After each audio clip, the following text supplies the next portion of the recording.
إن الحمد لله نحمده ونستعينه ونستغفره ونعوذ بالله من شرور أنفسنا ومن سيئات أعمالنا من يهده الله فلا مضل له ومن يضلله فلا هادي له وأشهد أن لا إله إلا الله وحده لا شريك له وأشهد أن محمدا عبده ورسوله أما بعد.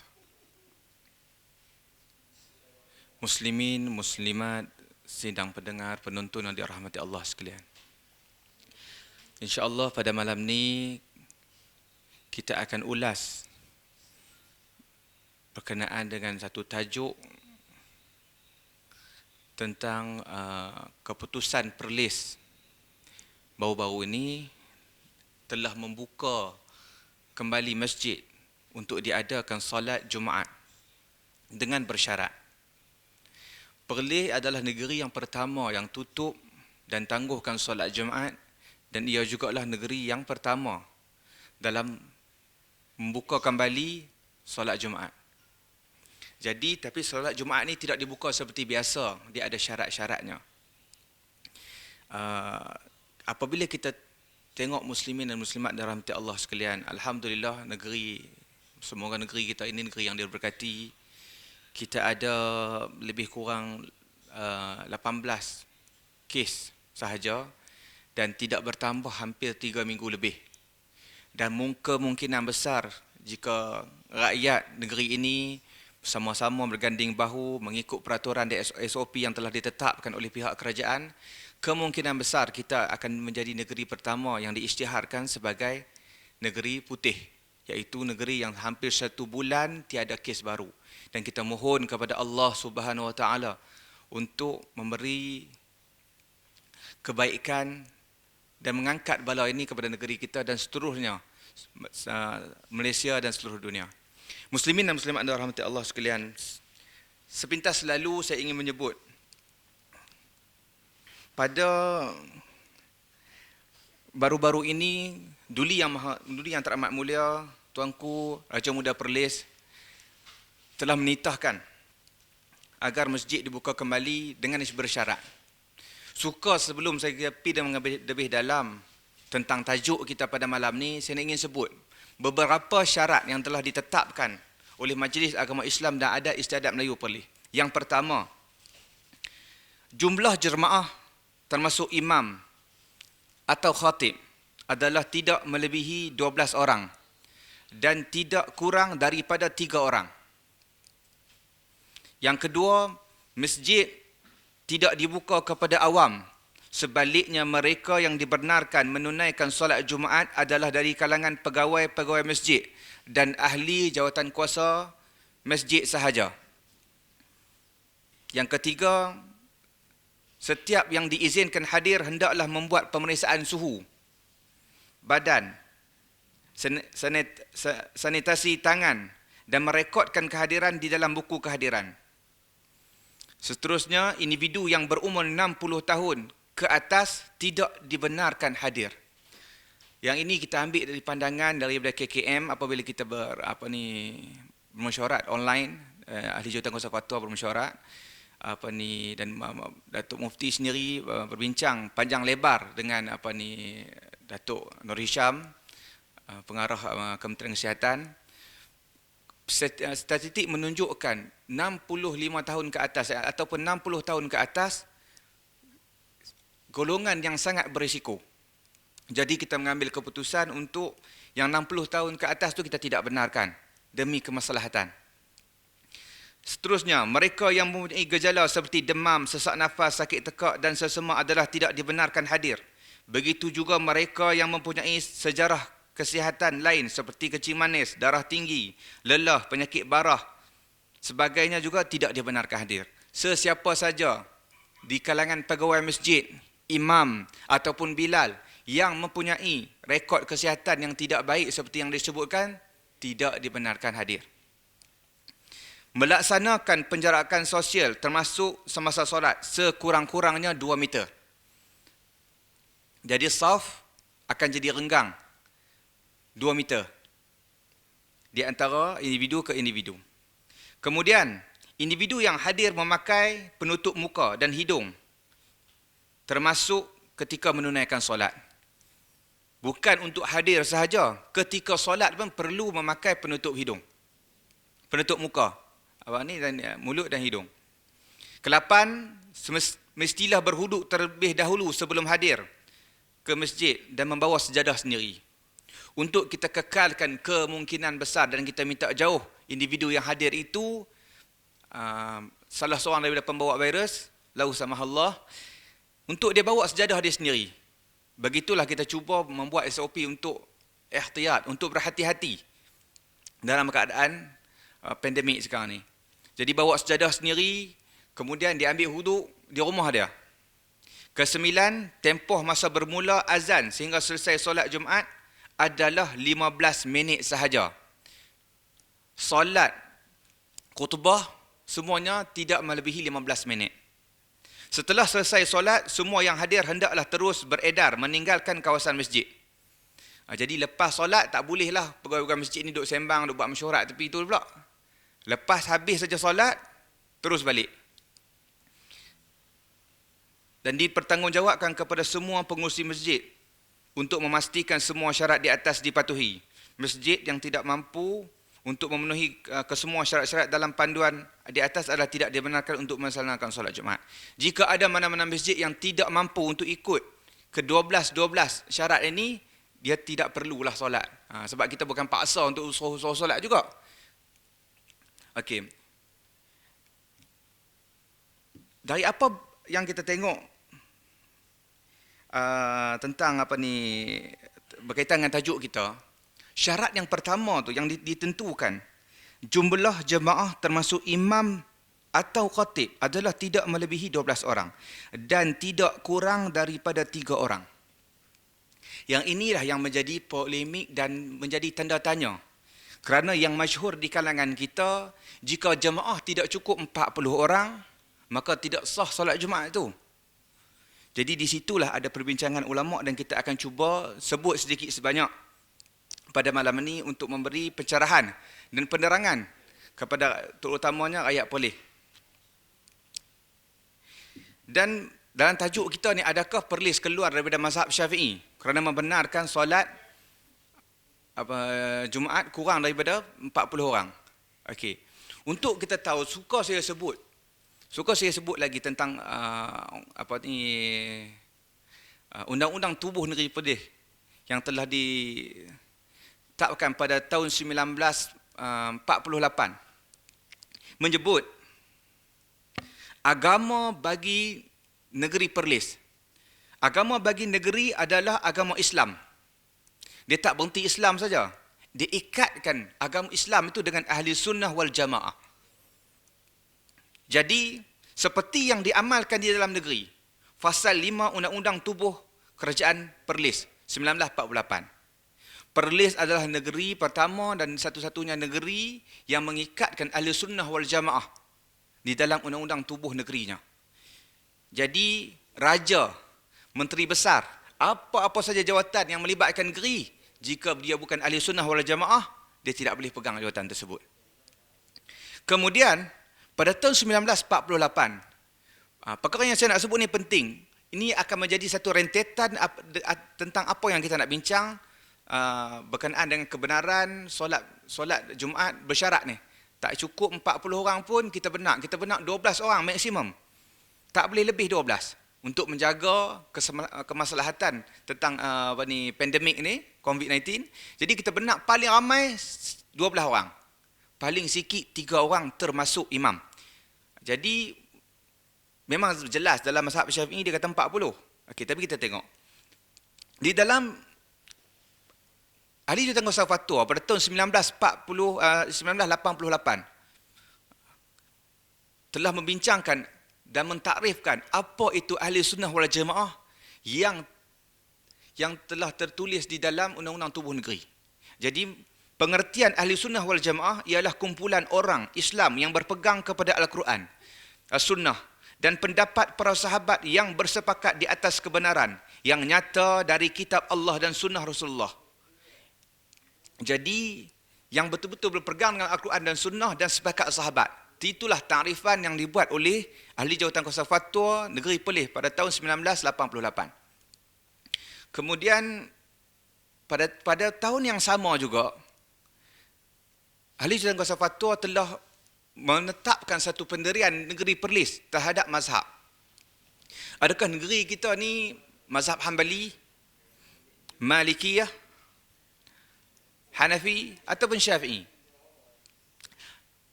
Teksnya berbunyi majlis, iaitu Majlis Agama Islam dan Adat Istiadat Melayu Perlis, tidak terikat dengan mana-mana satu mazhab tertentu. Di dalam mazhab mana pun yang jelas dan nyata pendapat mereka itu dari kitab Allah dan sunnah Rasulnya atau jemaah para sahabat, maka majlis sedia menerima dan beramal dengannya. Adapun mazhab-mazhab seperti Hanafi, Maliki, Syafi'i dan Hanbali, dan pada pandangan rasmi majlis adalah terhitung di dalam mazhab-mazhab yang muktabar, yang tergolong di dalam istilah Ahlussunnah wal Jamaah. Majlis Agama Islam memang berpandukan kepada mazhab itu dan mengambil pendapat mereka atas alasan daripada Al-Quran dan Sunnah dan jemaah para sahabat Rasulullah SAW. Jadi negeri Perlis telah menetapkan pendiriannya terhadap mazhab-mazhab. Dia tidak terikat dengan mana-mana mazhab. Dan dia akan mengambil segala madu dan manisan yang ada di dalam mazhab. Jadi dia akan pilih. Pilih tu bukan dia pilih mengikut hawa nafsu. Pilih mengikut kacamata Al-Quran dan Sunnah. Dan pilih juga mengikut kacamata ijma' para sahabat jika ada. Jadi dalam tajuk kita pada malam ni, kita lihat yang menjadi polemik, orang terkejut. Ada orang tanya, adakah sah kita solat Jumaat tak cukup 40? Ya, memang masyhur dari kecil-kecil kita tahu, tak cukup 40, tak sah lah. Jadi di sini saya cuba simpulkan sedikit sebanyak dan kita cuba hurai insya-Allah. Muslimin dan muslimat dirahmati Allah. Pertama sekali, solat Jumaat ni yang disepakati oleh para ulama adalah jemaah. Kerana perkataan Jum'ah berasal dari perkataan jama', perkataan menghimpun. Jadi terhimpunnya sesuatu di dalam bahasa Arab, iaitu Jumaat ini Nabi tak pernah buat munfaridan. Nabi tak pernah buat bersendirian. Dan hampir ulama' dalam Kasani dalam Bada'i' as-Sana'ah, dia sebut telah ijma'lah para ulama' tentang solat Jumaat perlu dilakukan secara berjamaah, kecuali apa yang disebut oleh Ibn Hazmin Al-Andalusi di dalam Muhalla. Dia kata solat Jumaat boleh solat seperti solat Zuhur. Tetapi yang ramainya menganggap solat Jumaat hendaklah berlaku secara berjamaah. Kerana perkataan Jum'ah itu sendiri adalah perkataan asalnya jamaah. Jadi tak boleh buat seorang-seorang. Itu yang disepakati. Jadi apabila kita berbincang tentang adat, tentang jumlah bilangan jamaah, adakah dia telah disyaratkan 40 ataupun 80 ataupun 3 ataupun 4, dan Perlis mengambil pandangan maksimumnya 12 dan yang minimumnya 3. Jadi di sini dia ada 14 pandangan berkenaan untuk menentukan. Ulama berbeza pandangan kepada 14 pandangan yang berbeza. Tapi kebanyakan pandangan-pandangan tersebut ba'id daripada maudhu' kita, jauh daripada apa yang kita bincang. Sebab apa? Ada setengah ulama' yang mensyaratkan, kalau ahli badar, banyak ni cukup. Kalau tak ada ahli badar, banyak ni tak cukup. Benda tu jauh daripada perbincangan kita. Adapun yang paling hampir dan yang paling tepat, saya simpulkan lebih kurang ada 5. Yang pertama sekali, saya sebut semitas lalu. Yang pertama sekali, mazhab Syafi'iyah dan Hanabilah mensyaratkan 40 orang jamaah untuk didirikan solat Jumaat. Kemudian Malikiyah mensyaratkan sekurang-kurangnya 12 orang. Pendapat yang ketiga adalah pendapat Abu Hanifah. Abu Hanifah mensyaratkan 3 orang tak termasuk dengan imam. 3 orang tidak termasuk dengan imam. Maksudnya keseluruhan 4. Di antara yang menyokong pandangan Abu Hanifah, Lais bin Sa'ad, Ibn Munzir. Dan Ibn Munzir menakalkan juga As-Sawri dan Al-Auza'i setuju dengan pendapat 3 orang tak termasuk dengan imam. Sejumlahnya 4. Dan untuk yang dalam mazhab Syafi'i ada satu tokoh, nama dia Muzani. Muzani adalah satu tokoh besar dan anak murid kanan Imam Syafi'i. Muzani sendiri berpandangan 4 orang memadai. Muzani mengambil pandangan yang berbeza dengan Syafi'iyah, mengatakan 4 orang memadai. Maksudnya 4, 3 makmum tidak termasuk dengan imam. Okey. Jadi di sini kita nampak perbezaan. Dalam bab ini, dia bukan satu benda yang qat'i. Sebab dia tak ada dalil yang jelas, yang sahih untuk menentukan dan mensyaratkan jumlah adat tertentu. Kalau kita lihat pandangan yang seterusnya, pandangan yang keempat, 2 makmum tidak termasuk dengan imam. Yang ini pendapat Abu Yusuf dan Muhammad ibn Hasan Al-Syaibani. Abu Yusuf, satu tokoh besar dalam mazhab Hanafi. Suka kita keluar tajuk cerita sikit, takut terlalu akademik, kadang-kadang orang boring . Jadi kita cerita tentang Muhammad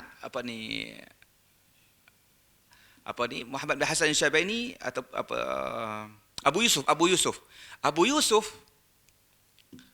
Yaqub, anak murid kanan Al-Imam Abu Hanifah. Pada kecil-kecil dulu, ketika dia menuntut ilmu, mula-mulanya dia duduk dia ikut kuliah-kuliah dan halaqah-halaqah Imam Abu Hanifah kat masjid. Dia hadir, kemudian pak dia marah dia. Pak dia marah dia. Pak dia kata kat dia, kita ni orang miskin. Kalau engkau duduk dengar kuliah macam ni, kau tak kerja, macam mana kita nak makan dan minum? Abu Hanifah tak apalah, dia tokoh besar. Dia kaya. Jadi pak dia tak bagi, dia ikut kelas-kelas Abu Hanifah. Kemudian Abu Hanifah panggil pak dia. Mai Sat, aku nak sembang. Abu Hanifah panggil pak dia, depa minum teh, depa sembang lah. Kan? Okay, nak ambil hati orang ni. Okay, depa sembang, dia kata tinggallah bagi anak belajar sebab Imam Abu Hanifah kata ada satu perkataan. Dia kata, kalau anak engkau ambil ilmu daripada aku dan dia mutqin, maksudnya dia sungguh-sungguh dan dia berjaya, dapat faham, dia akan duduk di sisi para muluk, dia akan duduk di sisi para raja. Dan dia akan makan makanan-makanan yang raja sendiri pun tak pernah hidangkan kepada tetamu dia. Maksudnya makanan yang raja makan kat dia seorang-seorang, raja tak jamu kat orang sebab terlalu mahal. Jadi dia akan makan makanan tu. Jadi pak dia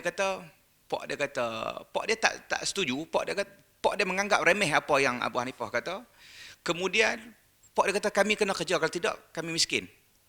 Kemudian pak dia kata berapa dia kalau dia kerja dapat sehari? Pak dia sebut 2 dirham. Abu Hanifah kata, okey, mulai hari ini tinggalkan anak kamu belajar dengan aku dan aku akan bagi setiap hari 2 dirham kepadanya. Berlalulah masa Abu Yusuf dia sebut, aku bersama-sama dengan Abu Hanifah selama 17 tahun. Kemudian pada satu hari itu setelah sekian lama Abu Yusuf ni jatuh sakit. Yusari'ul maut fi firashil maut. Dia duduk berlawan dengan sakratul maut. Duduk di atas katil firashul maut ni, katil yang orang kata sakit nak mati lah. Sakit nak mati duduk atas katil tu. Kemudian Abu Hanifah kata kat dia, waktu tu dia koma. Abu Yusuf dia koma. Abu Hanifah kata, engkau lah orang harapan aku yang akan mengganti aku ketika aku tiada. Tapi takkanlah engkau nak mati begitu saja. Kemudian dia balik. Ditakdirkan Abu Yusuf sihat. Bila Abu Yusuf sihat, dia balik. Tukar baju, mandi apa semua. Dia siap nak pergi masjid, nak pergi duduk dalam halaqah Imam Abu Hanifah. Kemudian ada orang tegur dia, ada orang tanya dia, nak pergi mana ni? Dia tak nak pergi jumpa Syekh, nak pergi belajar halaqah Abu Hanifah. Dia kata tak perlu. Pasal apa tak perlu? Sebab hang tak tahu. Imam Abu Hanifah kata, hanglah orang alim, hanglah orang akan ganti dia. Jadi hang tak perlu, hang dah cukup dah ilmu hang. Oh, macam tu. Jadi dia pergi juga masjid. Dia buka halaqah baru. Dia buka halaqah baru bersebelahan dengan halaqah tok guru dia, Abu Hanifah. Dia mengajak. Tapi sebelah tu taklah sebelah sangat, jauh. Kemudian Abu Hanifah kata, "Anazala syaikhan jadidan fi watanina?" Dia kata, adakah mai satu syekh baru ni dekat tempat negeri kita ni? Dia kata, tak. Lepas tu siapa dia mai? Dia kata, huwa Abu Yusuf. Abu Yusuf. Oh. Dia pun, tok guru, anak murid mai buka kelas baru dalam masjid dia. Dia pun rasa macam, terasa lah. Dia macam terasa sikit lah. Okey. Tapi dia sayang kat Abu Yusuf ni. Kemudian, Abu Hanifah suruh satu anak murid dia. Kita tahu dalam kawan-kawan kita ni, ada satu orang ni yang kepala masuk ayak. Yang dia kata dia ni jenis suka berkelahi dengan orang. Suka berkelahi dengan orang, suka buat masalah. Pantang kita suruh ya. Pantang kita lepas tali, dia kira nak pi. Maksudnya, pantang kita suruh buat benda yang pelik sikit, dia nak buat. Dia tak peduli apa orang nak cakap. Okey. Kalau orang polis dia kata masuk ayak lah. Tak tahulah kalau yang ada yang dengar duduk di mana? Di Kuala Lumpur ke mana, tak tahulah orang kata apa kan. Okey. Suruh satu orang. Satu orang ni dia duduk ikut kuliah Abu Hanifah tapi dia tak faham sangat pun. Tapi dia ikut kuliah. Dia suruh Abu Hanifah, dia kata, "Pi tanya dekat Abu Yusuf satu soalan." Soalan apa? Tanya kat dia satu soalan. Kata indi soal, abang ada kita ada satu soalan yang kita nak minta fatwa. Saya nak tanya soalan apa? Soalan kata ada satu orang dia nak pi bagi pendek jubah dia dekat khayat, dekat tukang apa? Tukang jahit. Kemudian bila setelah sekian lama dia pergi hantar kat tukang jahit itu, dia nak pergi minta kat tukang jahit itu kata, "Dak, hang tak pernah hantar pun jubah." Lepas tu satu orang ni buat pi dekat polis. Bawa kita sebut polis lah. Bawa pi dekat pihak berkuasa mai cek taftish, cek rumah tukang jahit itu, tengok ada jubah tu. Jadi tukang jahit itu berbohong. Jadi polis buat ambil lah daripada rumah tukang jahit itu, bagilah kepada empunya jubah tu, yang asal yang hantar tu. Jadi lah ni adakah upah untuk potong tu? Sebab dia ada potong.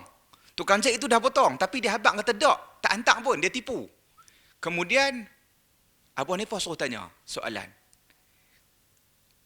Upah boleh tak orang yang hantar tu ambil upah? Maksudnya orang yang hantar tadi ni tukang jahit tadi ni boleh tak dia ambil upah? Boleh ke tak boleh? Kalau Abu Yusuf kata tak boleh, hang kata dia silap. Tapi kalau dia kata boleh, hang kata dia silap juga. Jadi budak ni syok lah. Oh, lagu ni clear. Dia seorang orang jenis suka buat perangai ni. Kan? Jenis suka nak berkelahi dengan orang, suka bertojel, tapi bukan dia ilmu. Macam netizen ni kot lah, lebih kurang kan. Netizen bawang ranger tu, lebih kurang lagu tu lah. Kan? Dia tahu type dia. Okay. Dia jumpa semua, dia pergi jumpa Abu Yusuf. Aku ada satu soalan. Dia ceritalah, ada seorang tukang ni bawa main macam ni, kemudian last sekali dia ambil, dia pergi hantar, dia nak ambil balik, polis jumpa, berserah kat dia. Jadi tukang jahit itu layak dah ambil upah potong. Dia kata, Abu Yusuf kata, dah setuju awal. Kata nak bayar upah, layak. Dia tak silap. Hang silap. Kemudian dia tanya lagi. Silap? Abu Yusuf heran. Kemudian Abu Yusuf jawab, oh tapi dia ni dia tipu sebab dia kata, oh tak boleh. Dia tak ada hak. Silap juga. Jadi Abu Yusuf panggil budak tu mai dekat sikit. Dia kata, aku yakin soalan hang ni bukan main daripada kepala otak hang sendiri. Soalan hang ni ditanya oleh orang lain. Jadi siapa yang tanya soalan ni? Dia kata Abu Hanifah. Kemudian Abu Yusuf bangun daripada halaqah dia pergi jumpa Abu Hanifah. Dia tanya Abu Hanifah, aku ada soalan. Abu Hanifah buat takti je. Syekh, aku ada soalan. Abu Hanifah buat tak erti. Kali ketiga dia pergi duduk depan Abu Hanifah, lutut dia berlaga dengan lutut Abu Hanifah. Abu Hanifah tengah duduk mengajar. Dia kata, Syekh, aku ada soalan. Hang Syekh besar, hampir mengajar tu. Ajar, siapa nak tanya aku? Dia kata, Samihni, dia kata, aku minta maaf. Aku nak tanya satu soalan. Soalan apa? Soalan itu aku tahu, hang tahu dah. Jadi dia mencerita lah pasal itu. Okey. Abu Hanifah kata, kita kena cek. Orang tu dia potong ikut saiz siapa? Soalan tu tak boleh jawab. Oh, tak boleh ambil upah. Oh, boleh ambil upah. Tu bukan jawab soalan. Dia kena jawab dengan huraian. Abu Hanifah kata kita kena cek. Tukang jahit tu dia potong ikut saiz siapa? Kalau dia potong ikut saiz dia, makna kata dia memang niat nak curi dari awal dah. Dia tidak hak ambil upah. Kalau dia niat, waktu dia potong tu, dia niat, dia potong dengan ukuran orang yang hantar, tuan baju wasai. Tapi tiba-tiba bila duduk simpan lama, dia tengok jubah ni cantik, dia rasa dia nak ambil. Dia layak ambil upah. Sebab waktu dia potong tu, dia buat dengan betul-betul. Tapi kalau dia potong saiz dia, memang dia nak curi dari awal lah, tak boleh ambil upah. Jadi selepas tu Abu Yusuf dia duduk balik dalam halaqah Abu Hanifah sehinggalah wafatnya Abu Hanifah. Tu cerita sikitlah pasal Abu Yusuf. Kalau nak cerita pasal hal lain pun boleh juga, tapi jadi panjang lah. Jadi cerita ni bisa jadi sirah lah pula. Okey, kembali pada tajuk kita tadi. Yang keempat tadi, Hanafiyah, Abu Yusuf dan Muhammad bin Hasan al-Syaibani dan salah seorang lagi Ibn Taymiyah bersetuju hanya 2 orang makmum dan imam. So 3 orang. 2 orang tak termasuk imam. 3. Kemudian ada lagi pendapat Al-Zahiri yang kata seorang pun tak apa. An-Naqai, Hasan Basri, ada yang nakalkan Hasan Basri dengan Ibrahim An-Naqai kata seorang cukup. Imam seorang, makmum seorang. Okey. Kalau kita tengok dalil muslimat anda rahmati Allah sekalian. Kalau kita tengok dalil Al-Imam dalam mazhab Syafi'i, mereka menggunakan istidlal dengan dalil Ka'ab bin Malik yang menyebut annahu kana iza sama'an nida yaum al-jum'ah, dan apabila kamu mendengar seruan azan pada hari Jumaat, turahimu li As'ad bin Zurarah, kamu selalu mengucapkan rahmat kepada As'ad bin Zurarah. Sebab apa? Sebab As'ad bin Zurarah ni orang pertama yang menghimpunkan orang di Madinah untuk solat Jumaat. Jadi bila orang duk teringat solat Jumaat tu di Madinah, orang sebut dia lah orang pertama himpun. Maksudnya mungkin sebelum Nabi mai dia himpun orang. Okey. Jadi dia menghimpun orang dekat Naqi'un Qadamat, satu nama tempat. Kemudian dia tanya. Dia tanya, "Qultu kam antum yauma izin?" Berapa orang hampa waktu hampa solat Jumaat tu, berapa orang? Qala arba'un. Kami 40 orang. Jadi hadis ni hadis sahih. Disahihkan oleh Imam Nawawi, dihasankan oleh Ibn Hajar Al-Asqalani dalam Abu Dawud. Apa ni, bila kita kata macam tu, Nabi SAW sebut bila disebut Ka'ab bin Malik sebut macam tu, ulama mazhab Syafi'i dan Hanabilah mengambil pandangan 40 orang adalah jumlah yang minimum untuk sahnya solat Jumaat. Lebih pada tu tak boleh. Lebih pada tu tak boleh. Kurang pada tu tak boleh, tak sah. Sebab apa? Sebab As'ad bin Zurarah sebut macam tu. Okey, tetapi pandangan ni ditolak oleh ulama-ulama lain. Sebab apa? Dalam hadis ni kalau kita lihat, satu orang dia himpunkan orang untuk solat Jumaat, dan kebetulan solat Jumaat dia tu 40 orang. Kemudian bila satu hari ada Ka'ab bin Malik tanya, dia ceritalah berapa hampa waktu tu? 40 orang. Kalau dia jawab 20 macam mana? Kalau dia jawab 10? Kalau dia jawab 50? Jadi tak, benda tu bukan nas daripada Nabi mensyaratkan benda tu. Dan hadis ni tidak boleh digunakan untuk mensyaratkan 40. Tapi ya, itulah pandangan mazhab Syafi'i dan Hanabilah. Okey. Sebab apa? Kita tak nampak dia ada takwilan, dia tak jelas. Kalau disyaratkan Nabi sebut isyarat ke apa ke, tak apa. Tapi ini hanya sekadar macam tu. Dia sebut apa yang berlaku waktu tu kebetulan 40. Jadi dia buat. Okey. Kemudian ada hadis lain yang menyebut 40. Ada hadis marfu'. Maksud hadis marfu' ni bukan hadis sahih. Hadis marfu' ni hadis yang dia mu'an-an dia tu sampai dekat Nabi SAW. Diangkat kepada Nabi SAW. Bukan mursal lah, bukan takat sahabat. Sampai Nabi SAW. Nabi sebut sekian-sekian 40. Kesemua hadis yang menyebut 40 tu, hadis daif dan tidak kuat untuk dijadikan hujah dalam bab.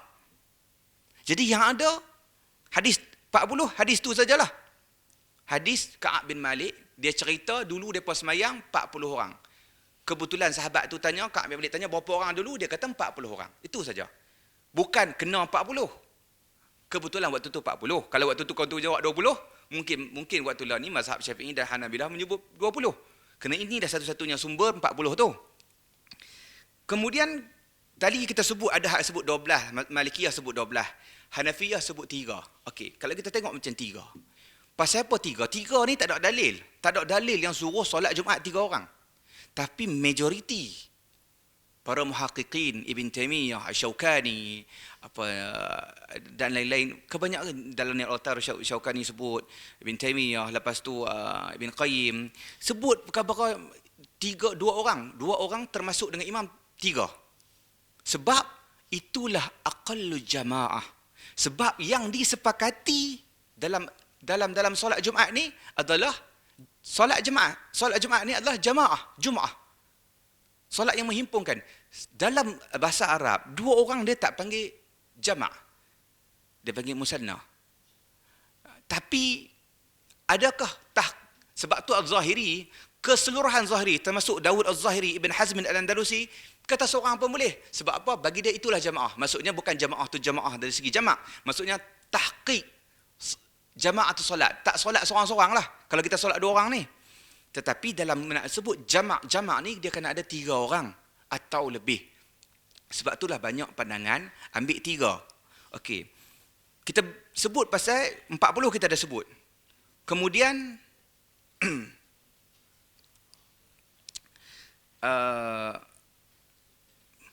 jadi dalam mazhab Malik, dia kata 12 orang.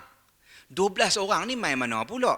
Dan itu jugalah yang disebut di dalam teks perutusan dulu yang teramat mulia tuanku, yang mengatakan maksimum 12 orang, jangan lebih daripada 12. Di sini kita mengambil pandangan Maliki untuk kita meletakkan, sebab kita tak maulah buka masjid ni kepada awam.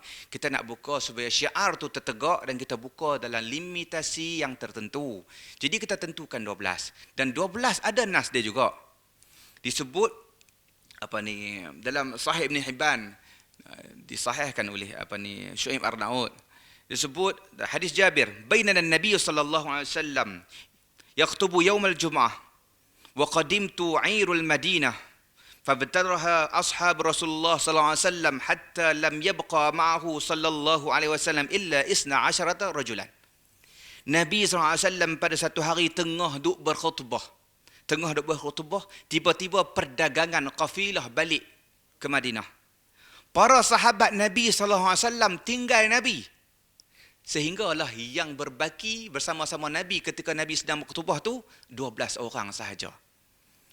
Antaranya disebut Abu Bakar, Omar, Osman, Ali dan ana tu sabda perawi hadis lah, Jabir bin Abdullah. Okey. Tinggal Nabi, tinggal 12 orang.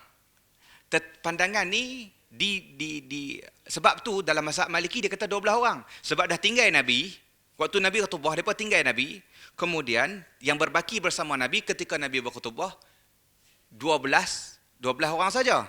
Tetapi dalam bab ni mazhab Syafi'i jawab.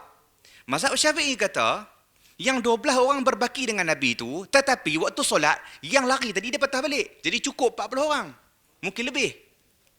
Tapi kedua-dua pandangan ni fihi nazar. Pada dia tu kita boleh tengok, kita boleh semak balik. Benda ni ihtimalat, mahmul, ihtimalat. Benda yang jangkaan-jangkaan. Dalam mazhab Syafi'i dia jangka yang 12 tu mungkin patah balik. Lakot raja'u dia kata dalam nas-nas mazhab Syafi'i. Mungkin yang 12 orang tu duduk, yang pi tengok kafilah apa semua tu, yang tengok perdagangan tu mungkin patah balik jadi lebih daripada 40. Yang tu pun ihtimal.